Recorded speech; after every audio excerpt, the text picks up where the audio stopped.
بسم اللہ الرحمن الرحیم۔ صرف 5 منٹ کا مدرسہ قرآن و حدیث کی روشنی میں 149واں دن 29 جمادی الاولیٰ۔ نمبر 1، اسلامی تاریخ۔ غزوہ بنو قریظہ۔ بنو قریظہ نے عہد شکنی کر کے قریش مکہ کا ساتھ دیا تھا۔ جب رسول اللہ صلی اللہ علیہ وسلم نے غزوہ خندق سے مدینہ آ کر ہتھیار اتار دیے تو حضرت جبرائیل علیہ السلام نے آ کر عرض کیا، یا رسول اللہ، اللہ تعالی نے حکم دیا ہے کہ آپ لشکر لے کر بنو قریظہ روانہ ہو جائیں۔ آپ صلی اللہ علیہ وسلم نے صحابہ کو عصر کی نماز بنو قریظہ میں پڑھنے کا حکم دیا۔ حضرت علی رضی اللہ عنہ اسلامی جھنڈا اور صحابہ کا لشکر لے کر وہاں پہنچے۔ یہودیوں نے آپ صلی اللہ علیہ وسلم کو برا بھلا کہا اور مصالحت کے لیے بھی تیار نہیں ہوئے، تو ان کے قلعے کا محاصرہ تقریباً 25 دن تک جاری رکھا۔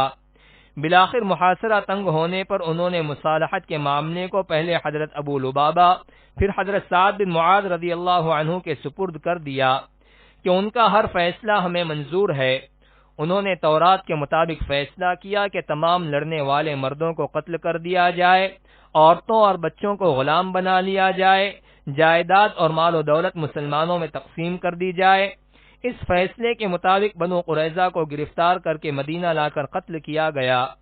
حوی بن اخطب اور بنو قریظہ کے سردار کعب بن اسد کی بھی گردن مار دی گئی تاکہ عہد شکنی کرنے والوں اور دھوکہ بازوں کو ہمیشہ کے لیے سبق مل جائے اور آنے والی نسلیں عبرت حاصل کریں۔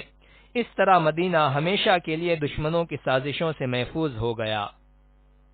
نمبر 2، اللہ کی قدرت۔ انار کے پھل میں اللہ کی قدرت۔ انار کے پھل پر غور کرو، کیسی عجیب حکمت سے اس کے اندر مختلف قسم کے خانے بنا کر اللہ تعالی نے کس خوبی سے ہر خانے میں انار کے دانے فٹ کیے ہیں، پھر حفاظت کے لیے ان پر ہلکے ہلکے پردے لگا رکھے ہیں۔ ایک موٹے اور نرم گودے میں وہ دانے جڑے ہوئے ہیں، پھر دانوں کو ایک باریک غلاف میں محفوظ کر دیا ہے تاکہ وہ ایک جگہ ترتیب سے رہ کر پرورش پا سکیں، کسی ضرب کے پڑنے سے وہ منتشر ہو کر خراب نہ ہو۔ یہ اللہ تعالی کی قدرت کی کتنی عجیب کاریگری ہے۔ نمبر 3، ایک فرض کے بارے میں۔ والدین کے ساتھ اچھا برتاؤ کرنا۔ قرآن میں اللہ تعالی فرماتا ہے، تیرے رب نے حکم دے دیا ہے کہ تم اس کے علاوہ کسی کی عبادت مت کرو اور اپنے ماں باپ کے ساتھ اچھا برتاؤ کیا کرو۔ فائدہ: والدین کے ساتھ اچھا سلوک کرنا، ان کی اطاعت اور فرما برداری کرنا اور انہیں تکلیف نہ پہنچانا اولاد پر ضروری ہے۔ نمبر 4، ایک سنت کے بارے میں۔ سلام پھیرتے وقت گردن کتنی گھمائے۔ رسول اللہ صلی اللہ علیہ وسلم نماز میں دائیں اور بائیں جانب سلام پھیرتے ہوئے اتنا گردن کو گھماتے کہ آپ کے رخسار مبارک کی سفیدی نظر آ جاتی۔ نمبر 5، ایک اہم عمل کی فضیلت۔ سورہ بقرہ کی آخری 2 آیات۔ رسول اللہ صلی اللہ علیہ وسلم نے فرمایا، جو شخص سورہ بقرہ کی آخری 2 آیتیں رات میں پڑھ لیا کرے تو یہ دونوں اس کو انسان اور جنات کی شر سے بچانے کے لیے کافی ہیں۔ نمبر 6، ایک گناہ کے بارے میں۔ رسم جاہلیت۔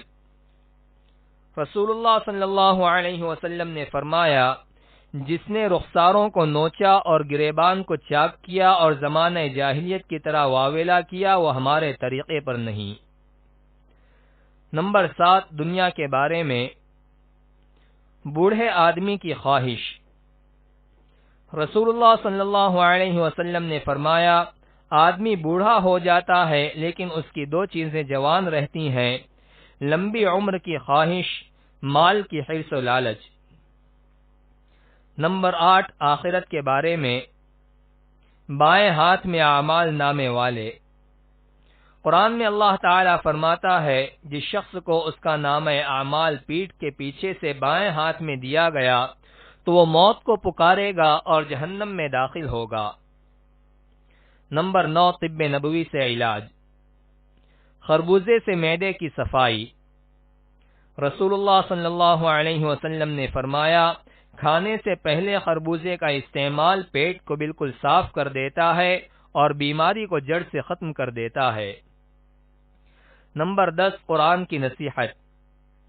قرآن میں اللہ تعالی فرماتا ہے اگر مسلمانوں کے دو گروہ آپس میں لڑ پڑیں تو ان دونوں کے درمیان صلح و صفائی کرا دیا کرو، پھر اگر ان میں سے ایک گروہ دوسرے پر زیادتی کرے تو زیادتی کرنے والے گروہ سے لڑو یہاں تک کہ وہ اللہ کے حکم کی طرف لوٹ آئے، پھر اگر وہ زیادتی کرنے والا رجوع کر لے تو ان دونوں کے درمیان انصاف کے ساتھ صلح کرا دو اور انصاف کرتے رہا کرو، بے شک اللہ تعالی انصاف کرنے والوں کو پسند کرتا ہے۔